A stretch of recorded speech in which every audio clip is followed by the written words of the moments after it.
কোটা বিরোধী আন্দোলনকারীদের উপর ছাত্রলীগের হামলার নিন্দা জানিয়েছে যুক্তরাষ্ট্রের পররাষ্ট্র দপ্তর।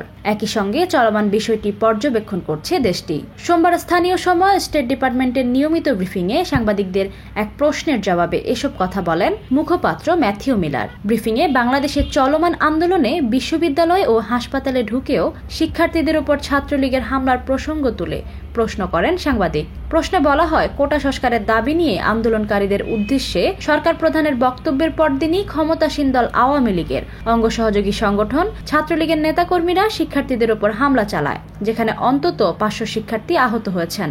ছাত্রলীগের নেতাকর্মীরা হাসপাতালের অভ্যন্তরে ঢুকেও যেসব আহত শিক্ষার্থীরা জরুরি বিভাগে চিকিৎসা নিচ্ছিল তাদের উপরও হামলা চালিয়েছেন। বাংলাদেশের চলমান এই ব্যাপক বিক্ষোভ নিয়ে আপনাদের অবস্থান কি?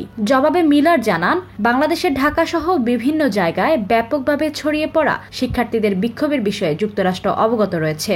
এই বিক্ষোভে এখন পর্যন্ত 2 জন নিহত এবং হামলায় শত শত বিক্ষোভকারী আহত হয়েছে বলে জানতে পেরেছি। মিলার আরও বলেন, মত প্রকাশ এবং শান্তিপূর্ণ সমাবেশের স্বাধীনতা যে কোনো বিকাশমান গণতন্ত্রের জন্য প্রয়োজনীয় ভিত্তি হিসেবে কাজ করে। শান্তিপূর্ণ বিক্ষোভকারীদের বিরুদ্ধে সকল প্রকার সহিংসতাকে আমরা নিন্দা জানাই। উল্লেখ্য, কোটা বিরোধী চলমান আন্দোলনে সোমবার দুপুর থেকেই দফায় দফায় শিক্ষার্থীদের ওপর হামলা চালায় ঢাকা বিশ্ববিদ্যালয় ছাত্রলীগ সহ বহিরাগতরা। এ সময় হামলার শিকার আহত শিক্ষার্থীরা ঢাকা মেডিকেলে চিকিৎসা নিতে গেলে জরুরি বিভাগে শিক্ষার্থীদের ওপর হামলা করে ছাত্রলীগের নেতাকর্মীরা। ঢাকা বিশ্ববিদ্যালয় ছাড়াও চট্টগ্রাম ও রাজশাহী বিশ্ববিদ্যালয় সহ হামলা চালানো হয় বহু পাবলিক বিশ্ববিদ্যালয়। এছাড়া রাতে জাহাঙ্গীরনগর বিশ্ববিদ্যালয়ে শিক্ষক ও শিক্ষার্থীদের ওপর হামলা চালানোর অভিযোগ উঠেছে ছাত্রলীগের বিরুদ্ধে। ডেস্ক রিপোর্ট, বার্তা বাজার।